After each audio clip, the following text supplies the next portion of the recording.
Hello everyone, welcome to another episode of me starting from the scratch at the age of 27. আজি ভিডিঅ'টোত আপোনাক মোৰ first day office কেনেকৈ মই spend কৰিলোঁ তাকে দেখাম। মই ৰেডি হৈ গ'লোঁ। I am keeping my outfit simple. যিহেতু বাহিৰত বহুত বেছি গৰম সেইকাৰণে ছানস্ক্ৰীন ভালদৰে লগাই লৈছোঁ বিকজ ইটছ ৰিয়েলি ইম্পৰ্টেণ্ট। আৰু মেকআপ মই বহুত ইয়াত চিম্পল ৰাখিছোঁ আৰু মই বহুত বেছি মেকআপ কৰি ভাল নাপাওঁ। Little bit of lip gloss, little bit of tint, eyebrows অলপ ডিফাইন কৰি আই এম গুড টু গ'।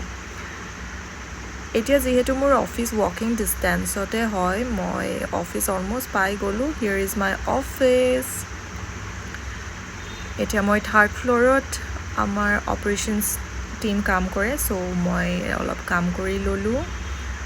বাকী চ' মাই ডে ৱেণ্ট ৰিয়েলি ৱেল। এতিয়া লাঞ্চ টাইমত মই আজি 5টালৈ আহিছিলোঁ। PGৰ পৰাই পেক কৰি মই মোৰ লাঞ্চ লৈ আহোঁ।